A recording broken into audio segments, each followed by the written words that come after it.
እና ሰው ወደማያውቀው ሀገር ሲሄድ ካርታ ወይም ደግሞ መሪ ይፈልጋል አይደል? ልክ እንደዛ ወደ መንግስተ ሰማያት ለሚደረገው ጉዞ ረቂቅና በፈተና የተሞላ ነው።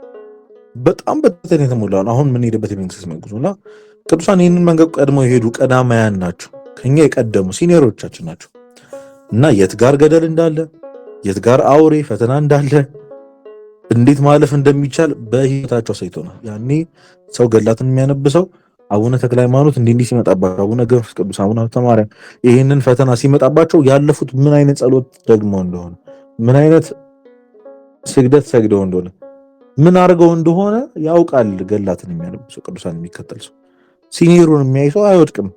ከፊት ለፊት የሄደውን ሰው የሚያወራ የሚያነጋግር ሰው ጓደኛው የሚያደርግ ሰው አይወድቅም። ምክንያቱም ቀድሞ ያለፈው ወድቆ የሚለፍ ምንም ቢሆን ብቻ አልፏል። ስለዚህ ይነግረዋል። እሱ ጋር ገደል አለ፣ እዚህ ጋር ደግሞ አውሬ አለ።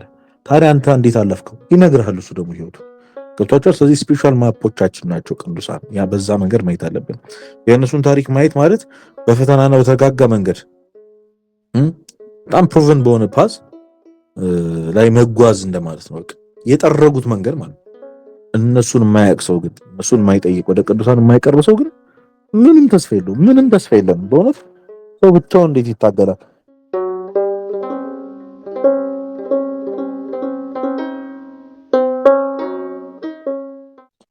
እንዴት ቆያችሁ? እንዴት አመሻችሁ? አሜን። አምላካችን የእግዚአብሔር ስም የተመሰገነ ይሁን። ዛሬ እንግዲህ ርዕሱን እንዳያችሁት የምንማማረው ክርስትናን ከቅዱሳን እንዴት እንደምንማረው እና ከቅዱሳን የክርስትና ዓለም ውስጥ ምን መማር እንደምንችል ነው። አዲስ የመጣችሁ ሰዎች ካላችሁ ተግባራዊ ክርስትና የሚል ተከታታይ ትምህርት ጀምረናል።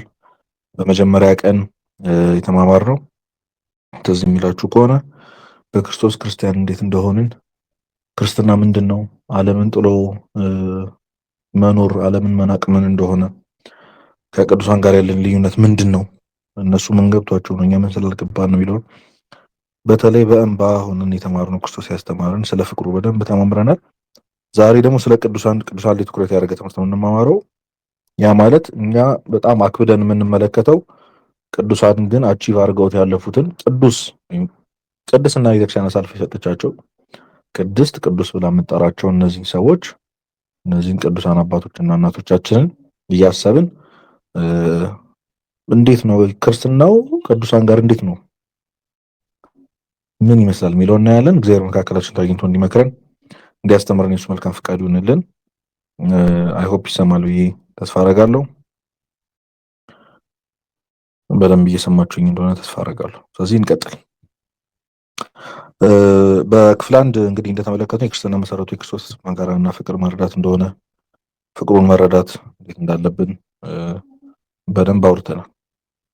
አሁን ደግሞ ይህ መረዳት ወይም ደግሞ ወደ ልብ ሲወርድ ማወቁ መረዳቱ ምን አይነት ለምንድን ለውጥ እንዴት እንደሚያመጣ፣ ቅዱሳን ካለፉበት የጨለማ ህይወት ወደ ብርሃን እንዴት እንደተሸጋገሩ፣ መንፈሳዊ ጉዟቸው ለምን በመንፈሳዊ ህይወታቸው ለምን እንደማይበገሩ በዛሬው ትምህርታችን እንመለከታለን። የመጀመሪያው ነጥብ የምናነሳው የለውጡ ምስጢር ምንድን ነው የተለወጡበት ምስጢር ምንድን ነው? እኛ አሁን በጣም መለወጥ ይከብደናል። ሁላችንም መለወጥ እንፈልጋለን፣ ግን የሆነ ጊዜ ጎበዝ እንሆናለን፣ የሆነ ጊዜ እንሰንፋለን። ሁላችንም ድካም ነው አይደለም? ሁላችንም የሆነ የበረታንበት ጊዜ እኮ አለ፣ ግን እንትን አንልም፣ ተለውጠን አንለወጥም። ሁላችንም መለወጥ እንፈልጋለን፣ ግን ተለውጠን አንለወጥም። ወይ ደግሞ በለውጥ ውስጥ ህይወት ውስጥ ቀርተን አንቀርም። ልክ እንደ ቅዱሳኑ የተጋድሎ ህይወት ኮንቲኒዩስ የሆነ ፍጽምና ውስጥ አንገባም። የነዚህ በጣም ኮምፕሊት የሆነ ለውጥ መነሻው ምንድን ነው? እና እንግዲህ አንድ ሰብል ታውቃላችሁ ከመሬቱ ጋር ተስማምቶ የሚስማማውን ንጥረ ነገር ወስዶ ለማደግ ውሃ ከመሬት፣ ዝናብ ከደመና እንደሚያስፈልገው ታውቃላችሁ። እና ቅዱሳን ደግሞ ለተግባራዊ ክርስትና የፕራክቲካል ክርስቲያኒቲ ያበቃቸው ዋና ኃይል ህግን የመጠበቅ ግዴታ አይደለም፣ የክርስቶስ የፍቅር ዕዳ ነው። በጣም ዲፍረንስ የሆነ ነገር ልንገራችሁ። ህግጋቶች አሉ እኛ ቤተክርስቲያን ላይ ታውቃላችሁ። እግዚአብሔርም ያዘዘን ህግጋቶች እናድርጋቸው ላናድርጋቸው የተከለከልንም የታዘዝንም ነገሮች አሉ እና ያን ክርስትናን ያንን ህግ መጠበቅ የሚመስለዋል ወይም ደግሞ ለዛ ህግ ብሎ ለእግዚአብሔር መገዛት የሚመስለው ሰው አለ እና እንደዛ ቅዱሳን በዛ ህግ ውስጥ መስመር ውስጥ ስለሄዱ አይደለም። በነገራችን ላይ አንዳንድ ጊዜ ለክርስቶስ ብለን ሳይሆን አሁን ብዙ ጊዜ እንግዲህ እንደተማራን ታውቃላችሁ ቅዱስ ጳውሎስ እኛን ምዕመናንን በሶስት ይከፍለናል። ከዚህ በፊት እንግዲህ ብዙ ጊዜ ሳስተምር ሰምታችኋል። ያልሰማችሁ ሰዎች ግን አዲስ እውቀት ይሆናችኋል። ምንድን ነው እሱ?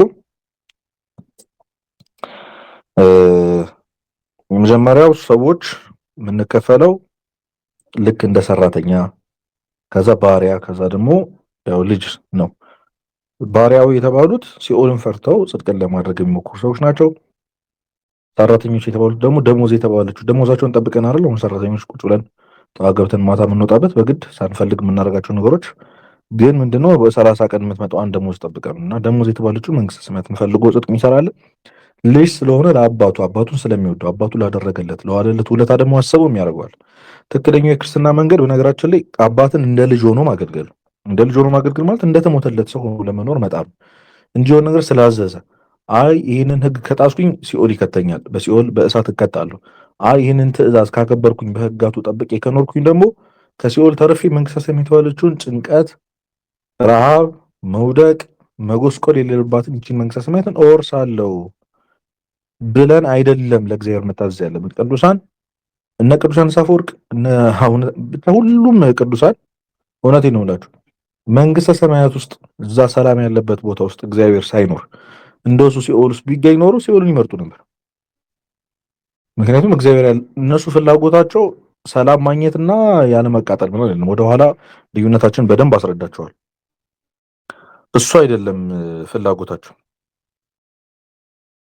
ድምጼ እየተሰማ ነው ብቻ ለፍልፌ አንዴ መጨረሻ እስካሁን ያወራሁት ነገር እየተሰማችሁ ነበር?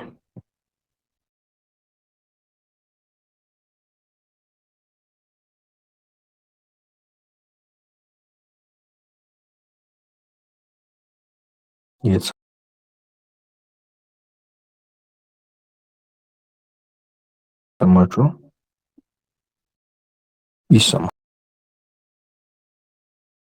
ስለዚህ እንቀጥል ማለት ነው አይደል? እና ፍቅር አስገድዷቸው ነው ቅዱስ የሆኑት። የክርስቶስ ፍቅሩ ውለታው አስሯቸው ነው። ታውቃላችሁ ባለፈው ክፍል ላይ የተማሩ ሰዎች ተግባራዊ ክርስቲያን የምንሆነው ቅዱሳን የምንሆነው የክርስቶስ ፍቅር ሲገባን ስንረዳው ነው። ስለዚህ የለውጥ ሚስጥራቸው የመጀመሪያው ነገር በግዴታ እንዳይገርፋቸው በሲኦል እንዳይቀጣቸው ደግሞም ከሲኦል ተርፎ መንግስተ ሰማያትን ለመውረስ ብለው ሳይሆን የአባትነት ፍቅሩ ወርዶ ራሱን ጥሎ አዋርዶ በተሰቀለበት በዛ ፍቅሩ ይዟቸው እሱ አስገድዷቸው ግድ ብሏቸው የክርስቶስ የፍቅር ዕዳ አስጨንቋቸው ነው የቅድስናን መንገድ ይሄዱት። እና ቅዱሳን የጌታን ቁስል ሲያዩ የሚሰማቸው ስሜት ምንድን ነው ካላችሁ የመጀመሪያው ነገር ከፍቅሩ የሚመነጭ ወቀሳ ራሳቸውን የሚወቅሱበት እርሱ ንጉሥ ሆኖ ሳለ ስለኔ ብሎ ተራበ፣ ተጠማ፣ ተገረፈ። አስቡት ሁሉን ማድረግ ሲችል እዚህ ምድር ላይ ያሉት ነገሮች ሁሉ ጥሩ ነገሮች ሁሉ የሚገባው አምላክ ሆኖ ሳለ እሱ ግን እታች ባለ በድሃ ቤተሰብ ውስጥ ተወልዶ በረት ውስጥ ሆኖ ክርስቶስ ያሳልፈውን ታውቃላችሁ እናንተ። እና እኔ ግን ትልና ፈረውኝ ለምንድን ነው የምታበየው ማለት ማንኝ እኔ እና ራሳቸውን ሁል ጊዜ ይጠይቃሉ። ታውቃላችሁ ቅዱሳን አንዳንድ ጊዜ ለምን እንዴት ነው እንደዚህ ትሁት የሆኑት? እንዴት ነው ድውያን እየፈወሱ ሽባ እየተረተሩ አይን እያበሩ ሙታን እያስነሱ የኃጢአተኝነት ስሜት ነው የሚሰማቸው፣ በጣም የበታች እንደሆኑ የሚሰማቸው። እና ይሄ በጣም ገርሞት አንድ የክፍለ ሀገር ገዢ ቅዱስ አፈወርቅን ሄዶ ይጠይቀዋል። እንዴት እንደዚህ ቅዱሳን ትሁት የሚሆኑት እንዴት ነው ማለት የተሻለ ነገር ህይወታቸው ላይ ያዩ እንዴት ነው ትሁት መሆን የቻሉት ሲላቸው ቅዱስ አፈወርቅ መለሰለት፣ አንተ አሁን የምን ሀገረ ገዢ ነህ አሉ። ለምሳሌ እንደ ምሳሌ እናንሳው፣ እሱ የቂሳሪያ ነው ያለው። ስለዚህ የዚህ አሁን የአዲስ አበባ ነኝ ቢል አንድ ሰው ወደ ሐዋሳ ስትሻገር ምን አይነት ሁኔታ ውስጥ ነው የምትገባው? እዛ የሆነ ያክል ሰው ያቀኛል፣ የሆነ ያክል ሰው ደግሞ አያቀኝም። ትንሽ የተሻለ ከሌሎች ቦታ የተሻለ ክብር አገኛለሁ። ራቅ ስትልስ እያለ በጣም ቦታውን አራቀበትና ሌላ አህጉር ጠራበት፣ ሌላ ቦታ ጠራበት። እዛማ ማንም አያውቀኝም፣ ረገጥጠው ነው የሚገሉኝ፣ እንኳን ክብር ሊሰጡኝ ከምንም አይቆጥሩኝም አለ። እኛም ሩቅ የሆነውን እግዚአብሔርን እያየን ነው አለ።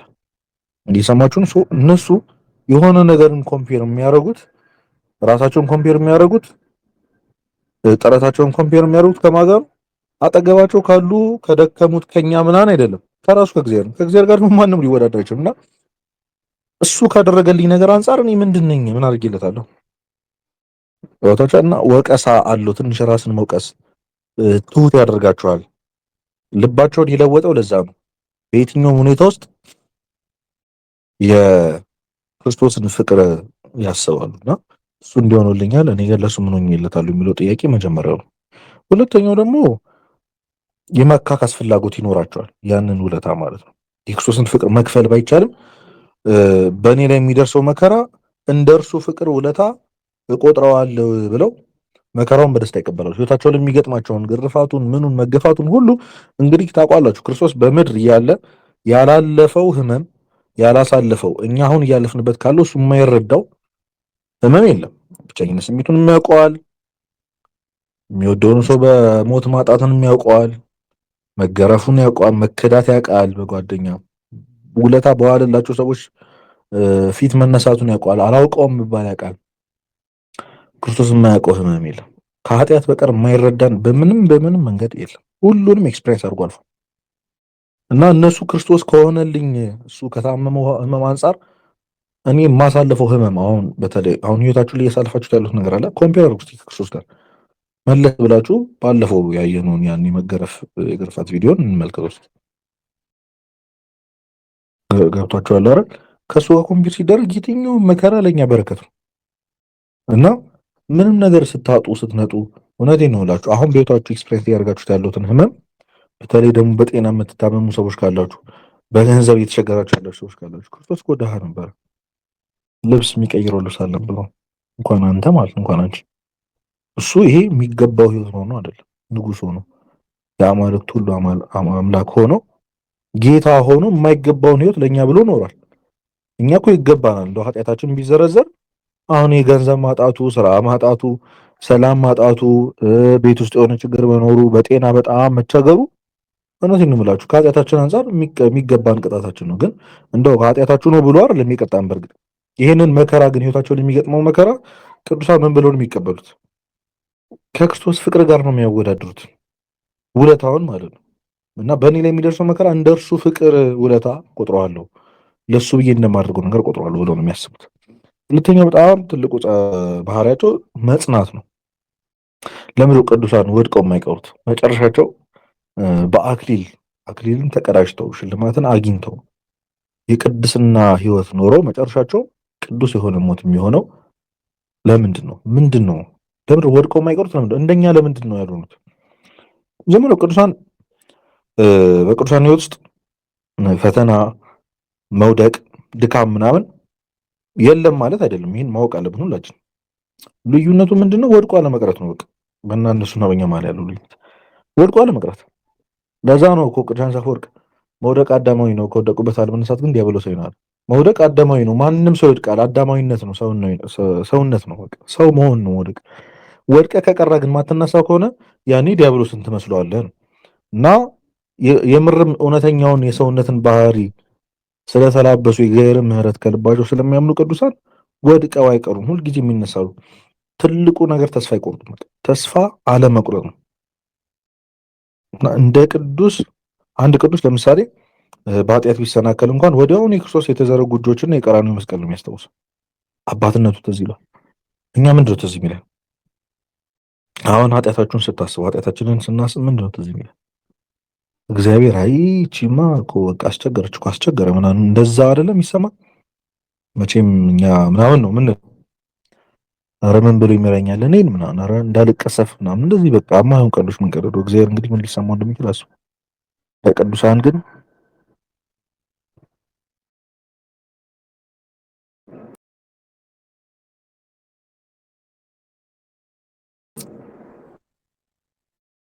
ፕሌን ድምጽ ይረብሻል። እንግዲህ ቅርታ በጣም እና ለቅዱሳን የሚታያቸው እኛ እግዚአብሔርን በምናይበት አይን አይደለም፣ ምሕረቱ ነው። እጁ ችንካር የቆሰሉት የተቀደሉት እጆቹ እጁን ዘርግቶ ልጄ ሆይ ናልኝ የሚል አባት ነው የሚታያቸው። በትክክል የእግዚአብሔርን ምሕረት የሚያምን ሰው የቅድስነት ነው ይኖራል። ተስፋ አይቆርጡ። እርሱ የሞተው እኮ ለጻድቃን ሳይሆን እንደኔ ላለው ለኃጢአተኞች ነው ብሎ በፍጥነት በንስሐ ይነሳል። የሚማረርበት የሚሰለቸው እሱን መማር የሰለቸው ምናምን አባት እንዳለው አይደል፣ እንደኛ አይደለም የሚያስቡት እነሱ። እዚህ እውነተኛው መንገድ ምንድን ነው ካላችሁኝ፣ እውነት ወድቆ በቅጽበት መነሳት። በነገራችን ላይ ወድቀን እንኳን አሁን አብዛኞቻችን ሱስ ብንጠይቅ ንስሐ አልገባንም። ከገባን ረጅም ጊዜ ሆኖናል። ያልገባንበት ምክንያት ደግሞ የሆነ በተደጋጋሚ የምንሰራው ኃጢአት አለ። አሁንም እየሰራን ያለው ኃጢአት አለና የሆነ ጊዜ ደግሞ ገብተን ወይ ስጋው ደግሞ ተቀብለን ላንቀበልም እንችላለን። ወዲያው ወድቀን እናውቃለን እና ስብራቱ ላይ ብዙ እንቆያለን። ብዙዎቻችን ስብራቱ ላይ እንቆያለን። መውደቁ ላይ በጣም እንቆያለን፣ ጊዜ እናጠፋለን። ክርስትና ግን ቶሎ መነሳት ነው። ቅድስና ቶሎ መነሳት፣ ተስፋ ለመቁረጥ ነው። በጣም የሚደንቀውን ደግሞ መልካታቸው ልንገራችሁ። መከራን እንደ በረከት ነው የሚቀበሉት እነሱ የሚያዩት። እኛ እኮ እንዴት እንደምንማረር ታውቃላችሁ አይደል? ዓለም ሲጠላቸው፣ ሰው ሲጠላቸው፣ ሲያሳድዷቸው ወይ ደግሞ ሲራቡ፣ ሲጠሙ፣ ሲታረዙ ይሄማ የጌታዬ መንገድ ነው እርሱን መስያለሁ ማለት ነው ይላሉ። አይደንቅም? በዚህ ነው የሚጽናኑት እነሱ። መከራ ሲርቀው ነው ቅዱስ የሆነ ሰው የሚያዝ ነው እግዚአብሔር እንዳራቀው የሚሰማው። ምክንያቱም ይኸውላችሁ ክርስትና የመከራ ህይወት እንደሆነ ስትራግል ያለው ህይወት እንደሆነ ያወቅ ነው በራሱ በክርስቶስ ነው። ሰላም ሆኖ ያቀም እዚህ ሆኖ ጌታ ምን ያልገጠመው ነገር አለ? ምን ያላገጠመው ነገር አለ? ከልጅነቱ ጀምሮ ሲያሳዱታል እንዴ ነው። ከልጅነቱ አድጎ እንኳን 30 ዓመቱ ሞልቶ እኮ በየሄደበት ሁሉ እየተከተሉ ትምህርቱን የሚነቅፉና ከትምህርቱ ፈልገው ከመንግስት ጋር ያጣሉት የሚፈልጉ ብዙ ነበሩ። ሊወግሩት የመጡ ሊገሉት የመጡ ብዙ ነበሩ። ልብስ አልነበረውም እንዳልኳችሁ፣ ቤት አልነበረውም እና ያላሳለፈው ነገር የለም። ልክ እኛ በዚህ መንገድ ያለፈው ስንማር ክርስቶስን መምሰል ተባብለናል ነበር። ሲርብ ክርስቶስን መስለሃል ማለት እኮ ነው። ስትታረዝ የምትቀይረው ልብስ ስታጣ ገብቷችኋል። የሆነ ነገር ማጣቱ ስንገባ የምንወደውን ሰው ስናጣ፣ ስንከዳ፣ ሰዎች ስለኛ በክፋት ሲያወሩ፣ ሲጠሉን፣ ሲያሳዱን በሆነ መንገድ ክርስቶስን መምሰል ጀምረናል ማለት ነው። ስለዚህ ይሄ የበረከት ህይወት እኮ ነው። ፈተና የሌለበት ህይወት ግን ክርስቶስ ያለበት ህይወት አይደለም። ምክንያቱም ክርስቶስ እንኳን በዚህ ምድር ያልኖረውን ህይወት እኛ እንድንኖር አይፈልግም። ገብቷችኋል እያልኳችሁ ያሉት? እየገባችሁ ነው? እየሰማችሁኝ ነው?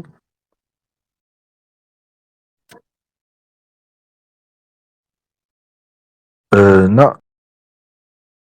ሪካርድ ያረኩኝ ነው። እሺ የማይሰማችሁ ሰዎች ካላችሁ ተማከሩና፣ ወይ ደግሞ ስለዚህ ጉዳይ የምታውቁ ሰዎች፣ ሙያ ያላችሁ ሰዎች ካላችሁ መፍትሄ ካለ ነገሩን። የማይሰማቸው ሰዎች አሉ ጭራሽ። እና መከራን እንደ በረከት ያያሉ። የክርስቶስ መከራ ሕማማቱን መረዳት የመንፈሳዊ ህይወት መጸነስ ነው። ቅድስና ደግሞ መወለድና ማደግ ነው። እና የሽግግር የሚከናወነው በሶስት ዋና ዋና ምስጢራዊ መንገዶች ናቸው። እነሱን አይተን ጨርሳለን። የመጀመሪያው ቅድም እንዳልኳችሁ በመስቀሉ መስታወትነት ነገሮችን መመዘን ነው። አንድ ሰው የክርስቶስ መከራ በትክክል ሲረዳ ሲገባው መጀመሪያ የሚቀየረው የነገሮችን ዋጋ የሚለካበት መስፈርቱ መለኪያው ሚዛኑ ነው። እና ቅዱሳን ወደ ተግባራዊ ህይወት የገቡት በዚህ ሐሳብ ለውጥ ውስጥ ነው። አሁን የውርደትና የክብር ትርጉም ይቀየራል። አንድ ሰው ክርስቲያን ሲሆን የክርስቶስ ፍቅር ሲገባው፣ እውነቴን ነው የምላችሁ። ይህን እንግዲህ ሁሌም እንደምለው ደጋግሜም ነው የምለው፣ አንድ ነፍስ አለች በደንብ እየሰማችኝ ያለች፣ አንድ የሆነ ልብ አለ በትክክል እየሰማ ያለና ክርስትና ይላችሁ ልክ ሲገባችሁ ማይንድ ሴት ነው ሽፍት የሚደረገው። ልክ የክርስቶስ መስቀል ግርፋቱ ሕማማቱ ሲገባን በሆነ መንገድ ነገሮችን የነገሮችን ዋጋ ምን ለይበት።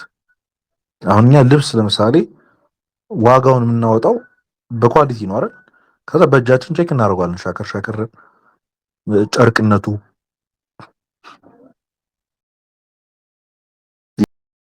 እያልን ኳሊቲ ቼክ እናደርጋለን። ያኔ ነው የገንዘቡ የዋጋው ጉዳይ ከፍ እና ዝቅ የሚለው። ክርስቲያን የክርስቶስን ሞት ህመም ሲረዳ ክብር፣ ውርደት የሚባሉት ጉዳዮች ላይ ያለው አቋም ይቀየራል። ዓለም ክብር የምትለው ሀብትን፣ ስልጣን፣ ዝናን ነው። ታውቃላችሁ።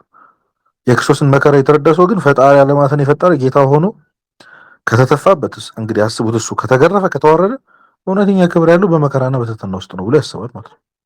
ስለዚህ ቅዱሳን ዓለም የምትሸሸውን መከራ እነሱ እንደ ክብር ቆጥሮት ነበር ሲኖሩት የነበረው።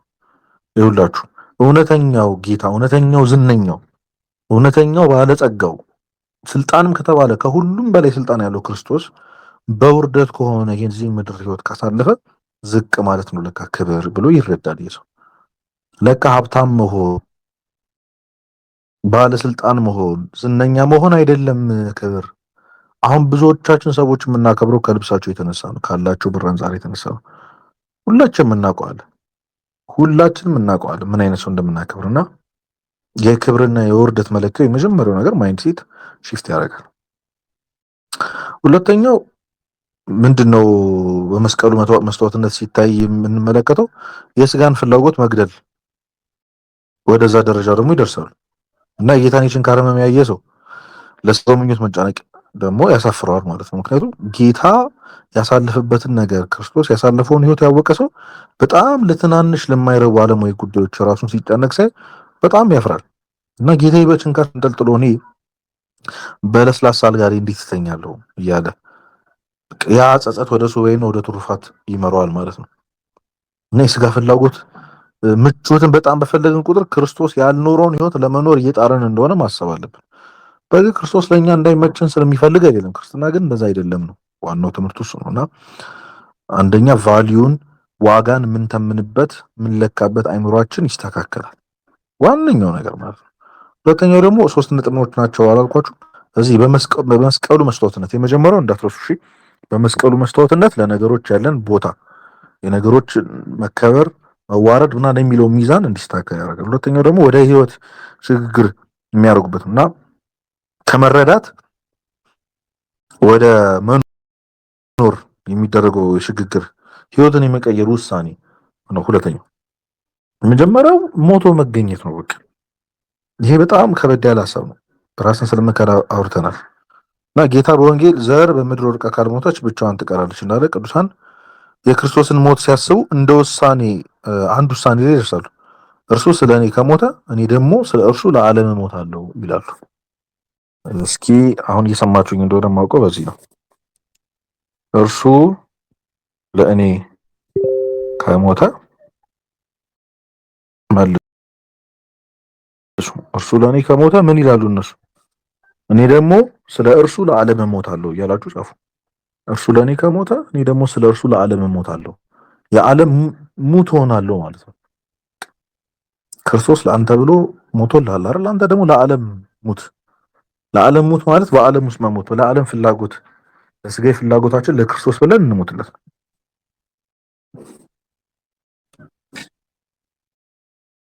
አለ ደግሞም ጻፉ።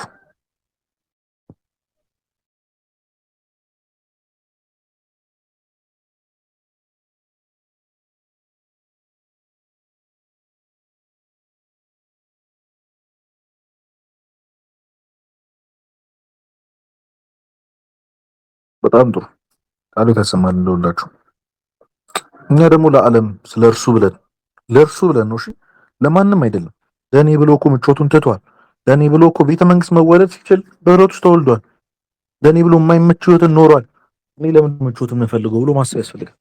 ስለዚህ ክርስትና የመጀመሪያው መንገድ ምንድነው ካላችሁ ህይወታችሁን መቀየር የምትፈልጉ ከሆነ ህይወታችሁን መቀየር ካለብን ከፈለግን ሞቶ መገኘት።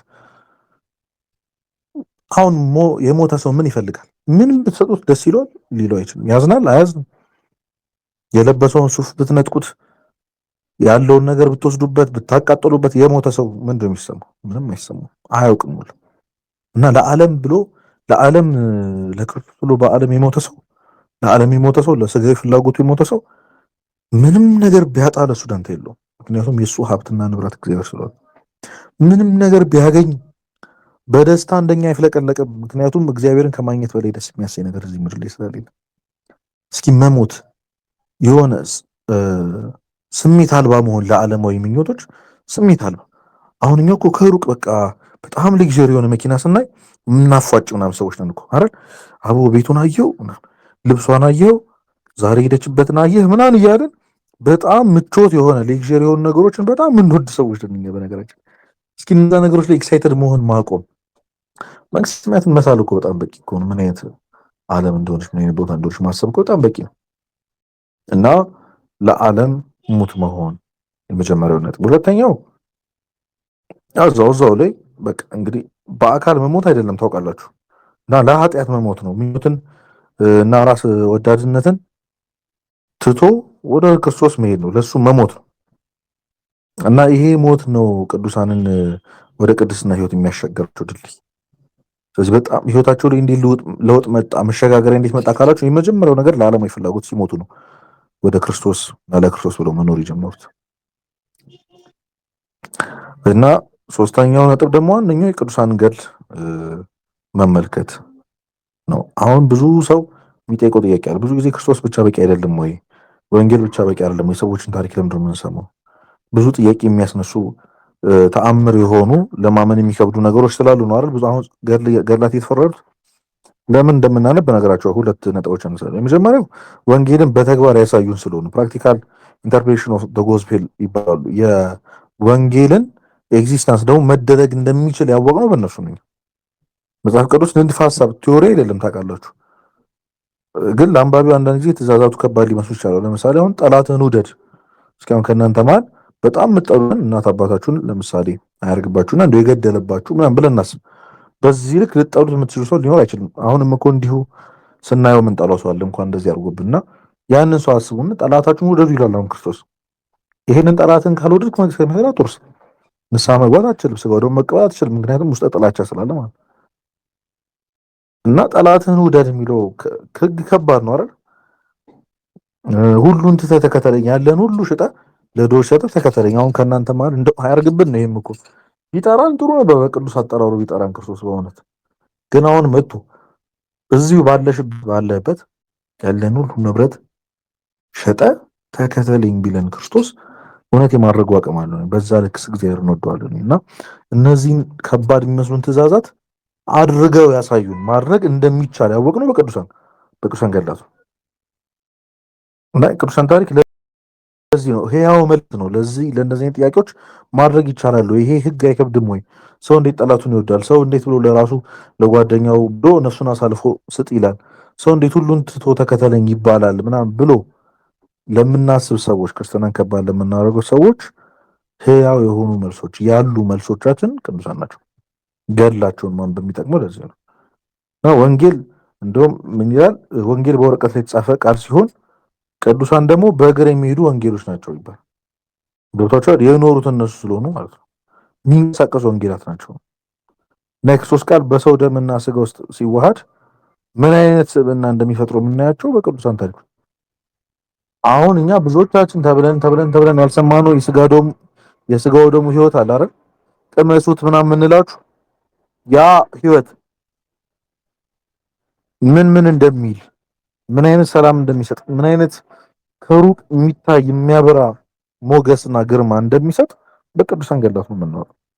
እና ወንጌልን በተግባር ያሳዩን ስለሆነ መኖር እንደሚቻል ማሳያችን ያው መልሶች ስለሆነ የቅዱሳን ገድላት እናነባለን። ሁለተኛው ደግሞ ለተስፋ ስንቅ ይሆናሉ። እውነት የቅዱሳን ገድል የሚያነብ ሰው ተስፋ አይቆርጥም። አቡነ ተክለ ሃይማኖት 7 ምናምን ዓመት በአንግራቸው ቆሞ ከጸለዩ አንተ እንዴት 30 ደቂቃ ያቅታል? 20 ደቂቃ በጣም ያቅታል። አያችሁ፣ የራሱ ትልቅ ኢንስፓይሬሽን ይቻላል ብለን እንድናስብ ያደርገናል። ከምንም ነገር በላይ ደግሞ ተስፋ ይሰጠናል። በጣም የብዙ ቅዱሳን ገድላት ብታነቡ ስንት ነገር አልፈው እንደመጡ ይገባችሁ ነበር። ስንት ነገር አልፈው ማለት ስንት ነገር አልፈው እንደመጡ ያንን ኃጢአት መንገድ የታገሉትን ብዙ ዓመት የታገሉትን ክፉ ልማድ የሆነው ኃጢአታቸውን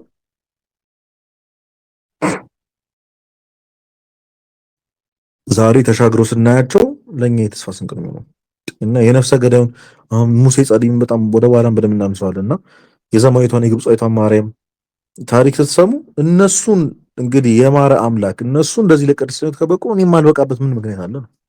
እዚህ ቅድስና የቅዱሳን ገድላትን ማንበብ ታሪካቸውን ማወቅ ሌላ ተስፋ የሚሰንቅ ነገር ነው። ለቅድስና ህይወታችን ራሱ በጣም የሚገፋፋ ነው። እና ይኸውላችሁ ቅድስና የሆነ ለልዩ ፍጥረታት ሳይሆን እንደኛ ለደካማ ሰዎች የተዘጋጀ የጸጋ መንገድ መሆኑን የምንረዳው በቅዱሳን ነው። ዛሬ ምናልባት ትምህርቱ ደረቅ ብሎባችሁ ሊሆን ይችላል፣ ግን በጣም ትልቅ ኮንሰፕት ነው ያለው። ቅዱሳንን እንደመመልከት በክርስትና ህይወት ለቅድስና ህይወት የሚመራ ምንም አይነት ትልቅ መንገድ የለም። እነሱን ተመልክተን ነው የምንሄደው። ምክንያቱም የነበሩበት የወደቁበት እኛ ልንሰራው ማንችለውን ኃጢአት የሰሩት ብዙዎቹ ቅዱሳን ናቸው። ቅዱስ ዳዊትን ዛሬ ልበ አምላክ የተባለውን ብናስብ በእርግጠኝነት እዚህ ውስጥ ያላችሁ ሰዎች ያልሰራችሁትን ኃጢአት ነው የሰራው። እነ ሰለሞን አይደል እነ ኖህ ሁሉም በድለዋል። ግን እግዚአብሔር አንስቷቸው ዛሬ በቅድስናቸውን ጠራቸዋል። ኃጢአታቸው እንኳን ተጽፎባቸው እኮ መጽሐፍ ቅዱስ ለትምህርት ተጽፎ እንኳን ዛሬ አያፍሩም። የእግዚአብሔር ባለሟሎች ሆነዋል። እና እንደሚቻል አሁን ካለንበት ነገሮች እውነት የቅድስና ህይወት መኖር ይቻላል። ለእኔም የተፈጠረ ነገር ነው የቅድስና ህይወት ብለን ማሰብ አለብን። በነገራችን ላይ የሆነ ላይፍ ስታይል እንዳይመስላችሁ እሺ። አሁን እዚህ ሰምተን ክርስትና የቅድስና ህይወት ቅዱስ ምናምን ሲባል ግዴታ እነሱ በሄዱበት መንገድ እንሄዳለን ማለት አይደለም። ይሄ በጣም በእርግጥ ትልቅ ኮንሰፕት ነው። ቢግ ኮንሰፕት፣ በጣም ሌላ ርዕስ የሚያስነሳ ነው። ግን ክርስትና ለሆኑ ሰዎች የተመረጠ ላይፍ ስታይል አይደለም፣ ጸጋ ምናምን አይደለም። እኛ ልንኖረው የሚያስገድደን ህይወት ነው። ግዴታችን የሆነ ህይወት የክርስትና ህይወት አሁን ያልኳችሁ ቅድስና ህይወት እና ቅዱስ ማለት ልዩ ማለት ነው። በተለየው መንገድ ሰው ሌላው ሰው እንግዲህ ቅዱሳን ሁሉም ብታነቧቸው እግዚአብሔርን ያገኙት መንገድ ይለያል። በነገራችን ሰራተኛ ሆኖ ያገኘዋል። እነ ጴጥሮስ እኮ አሳ እየጠመዱ ይጣት ማቴዎስ እየቀረጠ ቀራጮ ነው ቁጭ ብሎ ገንዘብ ይሰበስበን ይጠራውና ተከታታይ ተባሉ ብዙዎቹ። እና አሁን ሁላችንም እዚህ ውስጥ እኔ ያለሁበት ስራ እንዲህ ሰራተኛ ሆኜ ዓለም ውስጥ እያለሁ እንዴት እግዚአብሔር ይፈልገኛል የቅድስና ህይወት እንዴት እኖራለሁ ካላችሁ አሁን ባላችሁበት ቦታ ላይ ሆናችሁ ክርስትና መኖር ትችላላችሁ፣ እንችላለን። እና ቅድስና ልዩ ማለት ነው። በቃ አንተ ብቻህን እግዚአብሔርን ብቻ ኤክስፒሪየንስ የምታደርግበት መንገድ ማግኘት ማለት ነው። እና ያንን መንገድ ተከትሎ ይሄን የቅድስና ህይወት እንድኖር የሚያደርገው በቃ ታሪካቸውን ስናነብ እነሱ ከቻሉ አንተም በክርስቶስ ትችላለህ የሚል ኃይለኛ መልእክት ውስጣችን ስለሚሰማን የኃጢአትን ስርዓት ሰንሰለት በጣጥሰን ተነስተን በቅዱሳን ህይወት ኢንስፓየር ሆነን ሌላ ቅድስና ህይወት እንድንጀምር ያደርጉናል ማለት ነው። ሶስተኛው ደግሞ ስፒሪቹዋል ማፕስ ናቸው እነሱ። በቃ ይሄ የመንገዱ ካርታዎች ናቸው። ቤት በኩል መሄድ እንዳለብን፣ የጠላትን ደባ እንዴት እንደምናይ፣ ወጥመዱን፣ ምኑን ሁሉን ነገር የምናውቀው በእነሱ ነገሮች እና ሰው ወደማያውቀው ሀገር ሲሄድ ካርታ ወይም ደግሞ መሪ ይፈልጋል አይደል? ልክ እንደዛ ወደ መንግስተ ሰማያት ለሚደረገው ጉዞ ረቂቅና በፈተና የተሞላ ነው።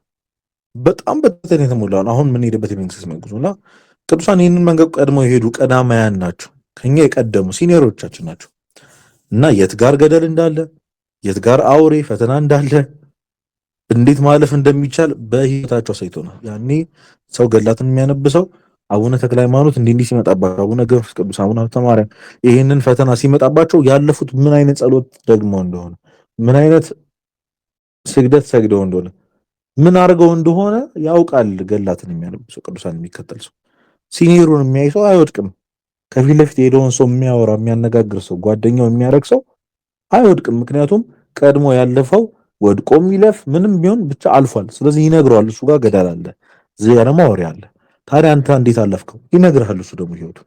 ገብቷቸዋል። ስለዚህ ስፒሪቹዋል ማፖቻችን ናቸው ቅዱሳን። ያ በዛ መንገድ ማየት አለብን። የእነሱን ታሪክ ማየት ማለት በፈተናና በተረጋጋ መንገድ በጣም ፕሮቨን በሆነ ፓዝ ላይ መጓዝ እንደማለት ነው። በቃ የጠረጉት መንገድ ማለት ነው። እነሱን የማያውቅ ሰው ግን እነሱን የማይጠይቅ ወደ ቅዱሳን የማይቀርብ ሰው ግን ምንም ተስፋ የለውም። ምንም ተስፋ የለም። በእውነት ሰው ብቻውን እንዴት ይታገላል? ያሸነፉት ያለፉት ሲኒየሮቹ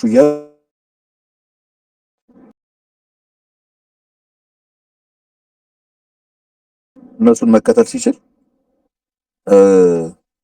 በራሱ መንገድ እንደሚሄድ ሞኝ ሰው የለም። እና ይሄው ምስክር የሆኑ ቅዱሳንን አንድ ሶስት ምናምን አንስተን ለዛሬ እንጨርሳለን። የመጀመሪያው ሁላችንም እንግዲህ በጣም የሚያስደንቀው ለውጥ ያመጣው ቅዱስ ጳውሎስ ነው። ከአሳዳጅነት ወደ ተሰዳጅነት የሄደ ክርስቲያኖቹን ለመግደል ለማጥመድ ይሄድ የነበረ አሁን ግን ሌላ ክርስቲያን ያልሆኑ ሰዎችን አጥምደው ክርስቲያን ለማድረግ የሚጥር ያደረገ ትልቅ ሐዋርያ ቅዱስ ነው። ታውቃላችሁ፣ መጀመሪያ ህይወቱን ታውቁታላችሁ። በጣም በህጉ የሚመካ ጨካኝ፣ ክርስቲያኖችን የሚያሳድድና እግዚአብሔርን የማገለግል ሰው ነኝ ብሎ የሚያስብ ሰው ነበር። ታውቃላችሁ፣ በድንጋይ የሚያስወግድ ሰው ነበር። በሰይፍ የሚገድል ሰው ነበር። ልቡ በክርስቶስ ፍቅር ሳይሆን በራሱ ጽድቅና ትምክህት የተሞላ ሰው ነበር ሳውል ማለት ነው። በደማስቆ መንገድ ላይ ታውቃላችሁ የክርስቶስን ብርሃን አገኘው። ልቡን የሰበረው ብርሃኑ ብቻ ሳይሆን ሳውል ሳውል ለምን ታሳደኛለህ የሚለው የጌታ ፍቅር የሆነ ጥያቄ ነበር። እና አስቡት እንግዲህ ቅዱስ ጳውሎስን የመለሰ ድሮ ያሳድ ነበረ እና ይሄ እሱን ቅዱስ ነው የመለሰ አምላክ እኛ እንዴት አይመልሳል? ራእዮቻችን ናቸው ቅዱሳን። በክርስትና ዓለም ውስጥ እንደነሱ መኖር ምንችለው ልክ እንደዚህ ነው። ሙሴ ጸሊም ሁሌ ነው እንግዲህ ካወቃችሁ ሁሌ የምጠቅሰው ፊልም አለ አይደል? በቃ የሙሴ ጸሊምን ፊልም ገብታችሁ ዩቲዩብ ላይ እዩት። ድሮ ማህበረ ቅዱሳን ተርጉሞ ያሳየን ድንቅ ፊልም አለ። ከምን አይነት ህይወት እንደመጣ ቅዱስ ሙሴ ጸሊም እኮ ነው። አሁን እኮ እንዘክረዋለን፣ በረከቱ ይደርብ እንባባላለን። ኤግዚስት የሚያደርግ ቅዱስ ነው። የነበረው ህይወት ማንም ዱርዬ የሌለው ህይወት። እውነቴን ነው ብላችሁ ማንም እግዚአብሔር ያለ ምክንያት ይመስላችኋል እነዚህ ሰዎች በእንደዚህ አይነት ባዙ ውስጥ አልፈው እንዲመጡ የሚያደርጋቸው? ቅዱስ ሙሴ ጸሊምን ባናቀው ኖሮ ምን ተስፋ ይውጣል ነበር? እኛ ፊያታዊ ዜማን ባናቅ፣ ቅዱስ ጳውሎስን ባናውቅ ኖሮ የፍጹማን ቦታ ብትሆን ኖሮ ይቺ ክርስትና በየትኛው መንገድ ነበረ ክርስቲያን ነው ሁላችን። ለቅዱስ ሙሴ ጸሊም እንኳን ታውቃለህ፣ ሽፍታውን፣ ሰው የሚገለውን፣ የሚዘርፈውን፣ የሚደፍረውን ብዙ የሚያደርገውን ያንን ሙሴ ቀይሮ ቅዱስ ሙሴ አድርጎ እና እሱን ካወቀ በኋላ ከፍቅር በኋላ ያ ሽፍታ አለቃ ትልቁ የትሁት አባት ሆነ። ድሮ ሰዎችን ይደበድብ የነበረው ሙሴ በገዳም ሲፈተን ሙሴ ሆይ ያኔ በውጭ ሳለ ትታገስ አልነበረምን? አሁን ስለ ክርስቶስ ታገስ እያለ ራሱን ይገስጻል። እና በመጨረሻም ገዳሙ ሊዘርፍ ሽፍቶች መጡ። ሰይፍ የሚያነሱ በሰይፍ ይጠፋሉ ስለተባለ እኔ አልሸሽም ብሎ በክርስቶስ ፍቅር ሲል ሰማዕትነትን የተቀበለ ቅዱስ ነው። እና የክርስቶስ ፍቅር ነፍሰ ገዳዩን ወደ ሰማዕት የቀየረ የሁሉ ነገር ፖይንት እሱ። ቅዱስ ክርስቶስ ሰምራን ማያውቃት የለም። የፍቅር ጥግን ያየ ነው በሷ ነው በሷ እና ቅድስት ማርያምን ግብፃዊት ማርያም ሴቶችን በእውነት በጣም በጣም የምትደንቅ እናት ናት። እና በብዙ እንደዚህ በአቻ ግፊት በብዙ ነገር የምትገፉ ወደ መጠጡ፣ ወደ ጭፈራው፣ ወደ ሴሰኝነቱ ምናምን እንደው ተሳስተን የተገፋን ሰዎች ካለን ብዙዎቻችን በዚህ እንፈተናለን ካለን እውነቴን ነው የምላችሁ የእሷን ታሪክ ጋብዛችኋለሁ። ከምን አይነት አስቸጋሪነት አንስቶ 40 ምናምን ዓመት በረሃ ውስጥ ብቻዋን በቅድስና እንድትጋደል አድርጓታል። በአንድ ቀን እኮ ለውጦ እኮ ይችላል። እግዚአብሔር ይችላል።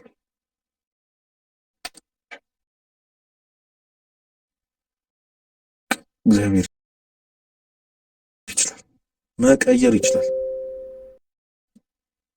እኛን አይደለም እነሱን ቀይሮ አይተናል።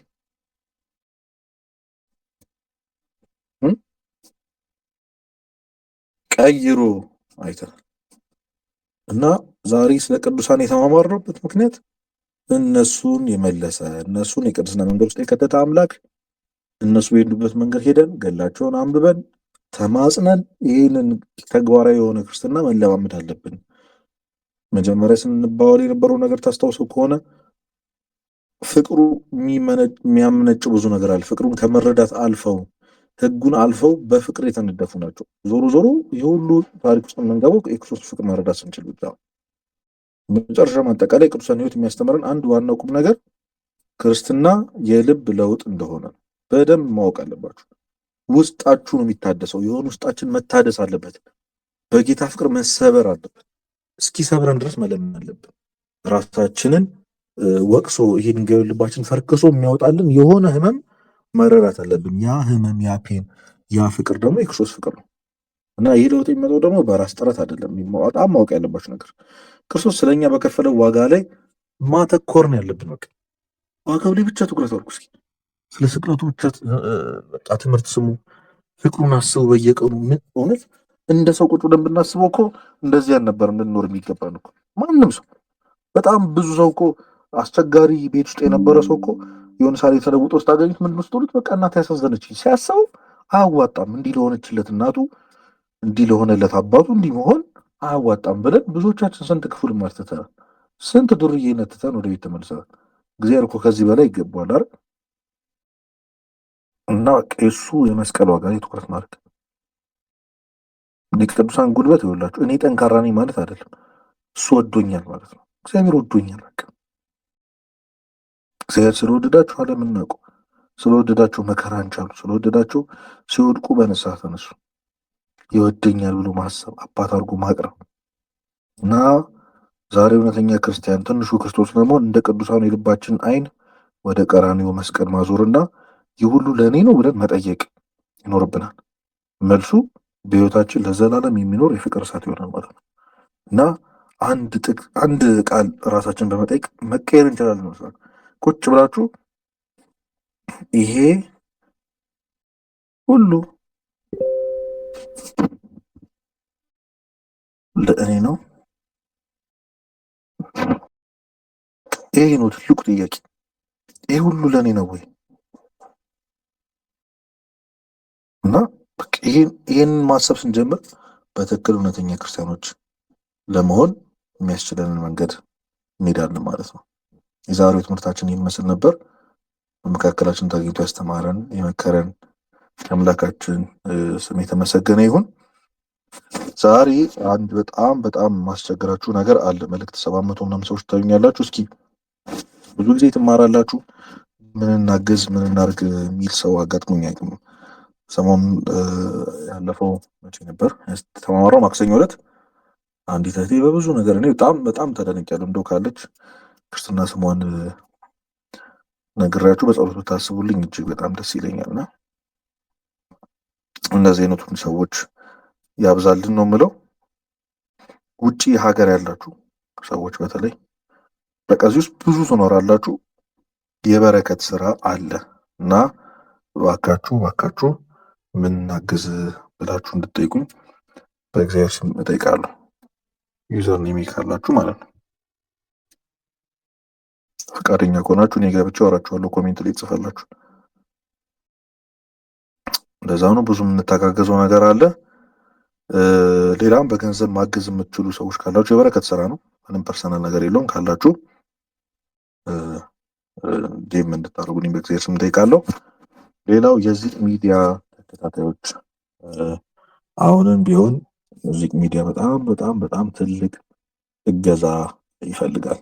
አሁን እየደረሳችሁ ያለው ዩቲዩቦች ቪዲዮዎች አንድ ሰው ችሎልን አንድ ሰው ቀረጻ ችሎ ነው እና ሜቢ ያኔ እዛ ላይ ትዝ የሚላችሁ ከሆነ ያላችሁ ሰዎች ከነበራችሁ ተለምኖ ተሰብስበው ነው ብር ለአንድ ቀን ቀረጻ እነዚህን 5 ቪዲዮዎች ለመቅረጽ ይሄን ያህል ብር ያስፈልጋል ተብሎ ተለምኖ ነው። በበጀት እጥረት ነው በቃ ዚክ ሚዲያ ከዚህ በፊት የቆመው። አሁን የቀጠለው ደግሞ በአንድ በሁለት ሰው ርብርብ ነው። ብዙ ሰዎች አዋጥተዋል፣ ግን በቃ ማስገንዘቡን የሰጡት ምን ያክል ሰዎች ናቸው። እና ማገዝ የምትችሉ ሰዎች ካላችሁ ፐርሰናሊ ማገዝ የምትችሉ ካልሆነ ያሰብነው ነገር አለ። በዚህ ሳምንት እናሳውቃችኋለን። በዚሁ ቻናል ላይ ላይቭ ገብተን ገቢ ማሰባሰቢያ እናደርጋለን። አሁን ላልኳችሁ ለበረከት ስራ መስራት የምትፈልጉ ሰዎች እኔ አለው ብላችሁ በተለይ ከሀገር ውጭ ያላችሁ እንድትመጡ እንድታወሩኝ በብዛሽም ጠይቃለሁ። ለነበረኝ ጊዜ አምላካችን የሎጌሽን የተመሰገነ ይሁን። አደራ እንዳትረሱ። አሁን መጨረሻ ላይ ሌላ ነገር ስለወራው ከስሜት እንዳትወጡ። ይህንን ስሜት ጠብቁት። የእውነቴን ነው የምላችሁ። ይሄ ሁሉ ለእኔ ነው የሚለው ጥያቄ ቀላል አይደለም። ማርያምን በቃ ቀላል አይደለም እና ፕሊዝ በቃ እስኪ እውነት ክርስቲያኑን እሺ ለአንድ ቀን ሆነን እንኑር እስኪ በቃ እውነት እንዴት ደስ የሚል ህይወት እንደሆነ እኮ ለአንድ ቀን ክርስቲያኑን እንደመኖር እንጣር። ዘመኑኛ አያዋጣም። መሆን ያለንበት መንገድ መጨረሻው ገደል ነው። እውነት ምንም ይሄንበት ያለው መንገድ አያዋጣም። ትውልዱን እያያችሁት ነው ያለንበትን ሁኔታ። እንደ ሀገር ቤተክርስቲያን በጣም ብዙ ፈተናዎች መጥተዋል። በዚህ ትውልድ ውስጥ ክርስቲያን እንደመሆን መታደል የለም እና ይህን ትምህርት ሳዘጋጅ የምሬ ነው የምላችሁ። ታውቃላችሁ ምንም የማገኘው የሚከፈለኝ ምንም ነገር የለም። ምንም እናገኘው ነገር የለም። የምርም ክርስቲያን መሆን በጣም አስፈላጊ ነገር ስለሆነ ሰው በጣም ሊረዳው የሚገባው ትምህርት ስለሆነ ተግባራዊ ክርስትና የልብ ለውጥ አስፈላጊ ስለሆነ ነው። እግዚአብሔር ለቀጣዩ ክፍል ያዘጋጀን። ቀጣዩን ክፍል በጣም እግዚአብሔር ቢረዳን በጥሩ መንገድ ለመጨረስ እንሞክራለን። እግዚአብሔር የዛ ቀን ይበለን። መልካም አዳር ይሁንላችሁ። በጸሎት እንዝጋቢ። አምላካችን ቅዱስ እግዚአብሔር መካከላችን ተገኝተህ ስላስተማርከን ስለመከርከን እናመሰግናለን። የተማርነውን በልቦናችን ጽላት ጻፍልን፣ እንድንኖረው እርዳን። ክርስቲያን እንድንሆን እርዳን። ከአንተ ብለን ሁሉን እንድንተው ጠላቶቻችን እንድንወድ ያለን ሁሉ ትተን እንድንከተለ እርዳን። ጌታዬ ከምንም በላይ የወደድካቸውን ያዳንካቸውን የለወጥካቸውን ቅዱሳን አይተን እኛም ደግሞ ተስፋ አድርገን ወደ አንተ መጥተን እንድንለወጥ አንተ በቸርነትና በፍቅርህ እርዳን። አሜን። አባታችን ሆይ በሰማያት የምትኖር ስምህ ይቀደስ፣ መንግስትህ ትምጣ፣ ፈቃድህ በሰማያት እንደሆነች እንዲሁም በምድር ትሁን። የዕለት እንጀራችንን ስጠን ዛሬ፣ በደላችንን ይቅር በለን እኛም የበደሉን ይቅር እንደምንል። አቤቱ ወደ ፈተና አታግባን ከክፉ ሁሉ አድነን እንጂ መንግስት ያንተ ናትና፣ ኃይል፣ ክብር፣ ምስጋና ለዘላለሙ አሜን። እመቤታችን ቅድስት ድንግል ማርያም ሆይ በመልአኩ ቅዱስ ገብርኤል ሰላምታ ሰላም እልሻለሁ። በሐሳብሽ ድንግል ነሽ፣ በሥጋሽም ድንግል ነሽ። ያሸናፊ ሰላምታ ላንቺ ይገባሻል። ከሴቶች ሁሉ ተለይተሽ አንቺ የተባረክሽ ነሽ፣ የማኅፀንሽ ፍሬ የተባረከ ነው። ጸጋን የተሞላሽ ቅድስት ሆይ ደስ ይበልሽ፣ ልዑል እግዚአብሔር ከአንቺ ጋር ነውና ከተወደደው ልጅሽ ከጌታችን ከመድኃኒታችን ከኢየሱስ ክርስቶስ ዘንድ ይቅርታና ምሕረትን ለምኝልን ኃጢአታችን ያስተሰርይልን ዘንድ ለዘላለም አሜን። ከሁሉ በአብ ወወልድ ወመንፈስ ቅዱስ ዛሬም ዘወትርም ለዘላለሙ አሜን። ሰላም እደሩ።